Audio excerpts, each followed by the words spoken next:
well. What do you know? Looky here. Look what the jungle karma has brought the Texas Rangers. It is a huge Texas year here in the jungle. We love being back on the air in San Antonio and in Austin. And what a coinky-dink that in a huge Texas year in the jungle, the Texas Rangers win their first World Series ever. What a coinky-dink. Here's another coinky-dink. Bruce Bochy comes on right before the series, and then bang, you win your first World Championship ever. So, Texas Rangers fans, I've got 2 words for you this morning. You're welcome. You're welcome. Even Matt has 2 words for you this morning. You're welcome. You're welcome. Here's 2 more words. Just kidding. Of course I'm kidding. Of course the karma was flowing on both sides of that series. And of course nothing I did unlocked the road invincibility mode for the Rangers. I mean, we've been talking about it game by game, but 11 straight playoff wins on the road. I would have never believed that something like that was possible if I didn't just see it myself. And not only did Texas pull that off, they basically made it look easy. They made it look like it wasn't a thing at all.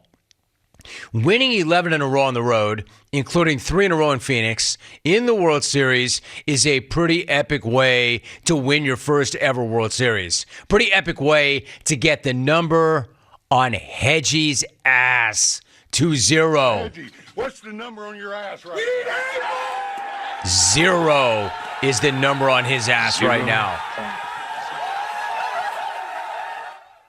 Especially considering how Game 5 was going for most of Game 5 last night.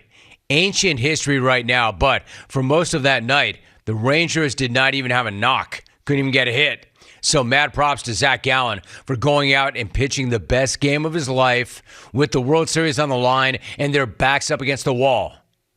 No props, unfortunately, for the D-backs bats for getting nothing across the plate and not cashing in multiple opportunities. None of them. While this dude's out there pitching his guts out and dominating for 6 innings. I mean, it's not like Arizona didn't have their chances. Texas finally gets a hit in the 7th.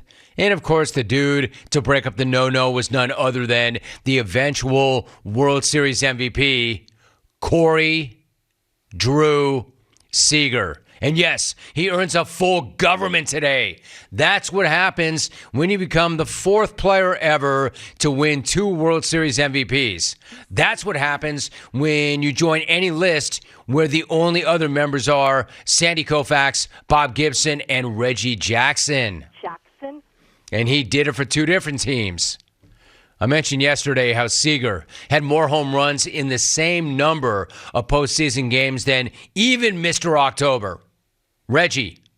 Now you can say he has more postseason home runs than Mr. October and more World Series MVPs than Mr. November.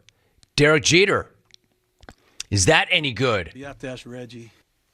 But the game and the series were really decided in the 9th when Texas tacked on 4 insurance runs and then broke the game wide open on an Alec Thomas error in center field. Can you imagine how badly that must have felt? What a horrible feeling that must have been when that ball got by him.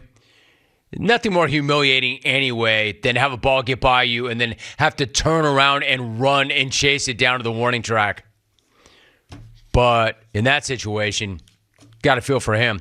That was the ball game right there and the series, and that was that. Thanks for coming.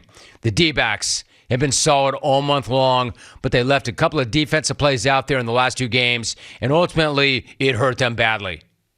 However, that said, there is no shame in any of this for Arizona. They had an amazing run. They finally ran into a buzzsaw. They ran into a team that was hotter. They ran into a team that was just better. But the Snakes exceeded all expectations outside their own clubhouse. They did it way ahead of schedule. It was an awesome thing to see, which is why it was so tough to see my dude, Torey Lovullo, as devastated as he was last night. Here's Torey after the game addressing D-backs fans.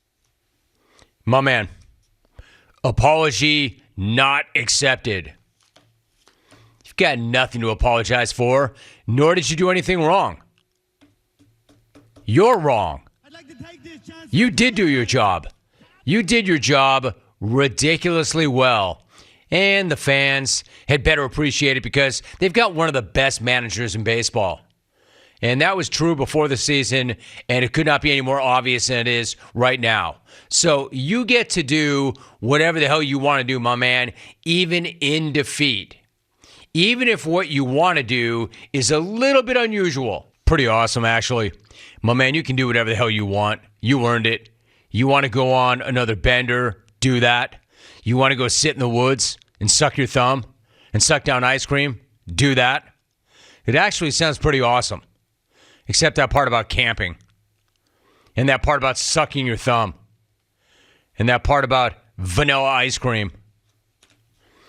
Vanilla ice cream's ass. If it's another kind of ice cream and it doesn't involve camping or sucking your thumb, I'm in. I'm good. I'll meet you for that bender. We can drink. We can eat ice cream. We can do both. Torey has once again made his point that he is one of the best managers in the game. Meantime, he ran into one of the best managers ever. Period. Full stop. Don't come up in here and recite his overall managerial record. This dude is one of the best to ever do it. Bochy. We don't need a waiting period for the Hall of Fame. They could have carried this dude off the field straight to Cooperstown last night. Why even wait? Let's just do the induction ceremony immediately following the parade tomorrow. It's time to crown his ass. Bochy is the third manager to ever win a World Series in both leagues. He's now won 17 postseason series. The only manager with more is Joe Torre. And only 3 managers ever have collected more commissioners' pieces of metal than Bochy's 4. Piece of metal. Speaking of the commissioner, yo, Bob, yite, man fraud? Because you didn't sound so good last night. You didn't even sound like you were going to make it through the piece of metal ceremony. Brah, cortisone, man. Take the spike. Take the spike, blast it into your neck. World Series champions. World what? World Series champions. One more time. World Series champions. Man, they earned that World Series championship. World Series champions. Damn, bro. Mix in a sip of water. Lay off the almonds. Get a Halls. Or a Clue. So Bob manages to be the big loser of that series, by the way. Since the first 4 games, got the worst TV ratings in the history of the World Series. He sounded right there like he'd seen the numbers, and he'd been crying all night about it. 63 years is a long time to wait. My man, just relax. Everything's going to be fine. Numbers were actually improved this year. The rule changes enhanced the game, made it more watchable. You don't need to cry about that. The sport will be in great hands. It will. As soon as it's no longer in your hands. So at least we have that to look forward to. World Series champion. And judging from the way you sound, I don't know how much longer it's going to be in your hands. 63 years is a long time to wait. For what? For what? World Series champions. World Series champions? World Series champions. Anyway, you know who doesn't give a damn about the ratings? The Rangers and their amazing manager and their amazing team that somehow went from 102 losses to World Series champions. World Series champions. In just 2 seasons. So many dudes on that team need shout-outs. That's a team full of dudes. I don't have time to get to all of them in the open, even if they are World Series champions. World Series champions. But why don't we shout out a few? Marcus Semien. He homered in the last 2 games of the series. He homered to hammer the nail in the coffin in the 9th last night. He played in every single game this entire season, all 179 of them. He also just had the most plate appearances over a season, including the playoffs, of any player in the history of baseball, breaking a record set by none other than Lenny Dykstra in 1993. Man, that takes me back. That's the first time I sat with Lenny Dykstra was 1993 on Talk 2 with Dave Hollins. What a night that was. Holy crap. Two of those dudes rolled into Hollywood blasted. And we did the interview live. Or how about Nathan Eovaldi? Dude, this dude. How about him last night? Working out of every single jam. My dude has got a big brass set. And he signed with a team this past offseason, and he managed to duel with a dude working on a no-no last night. And he managed to set himself up for his 5th win of the postseason. They didn't just win all 6 of his starts. He won 5 decisions. He went 5-0. This dude is the master of the high-stress situation, and it showed the entire offseason. What an enormous signing for him. And then he caught so much flack for going there in the first place. Like, why would you want to be a part of that?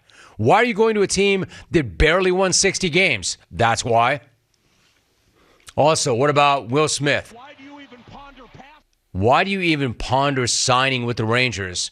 Because they're about to become World Series champions. World Series champions. And then, as I mentioned, you've got Will Smith. Not the keep my wife's name out your bleeping mouth guy. No, the reliever who just pulled off the first individual three-peat in Major League history. This dude just won rings in the last 3 seasons with the Braves, the Astros, and the Rangers. So I guess if you want to win it next year, make sure you get that guy on your team.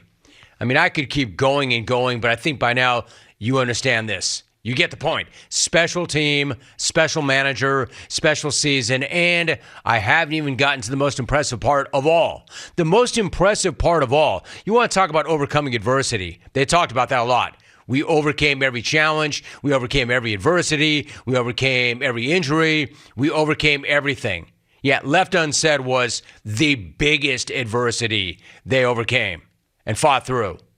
The dudes overcame creeding themselves. I thought for sure that they would that's what's in themselves to a certain doom. But they somehow not only resurrected creed, they did so without burning themselves. I mean, the rest of us are just absolutely thrashed. We don't want anything to do with this. We had to hear 100% more Creed than any of us planned on hearing, including the Creed coming out of the clubhouse last night. Thank you so much for watching. Please like, comment, and subscribe, and hit the bell to be the first to know when we do upload a new video.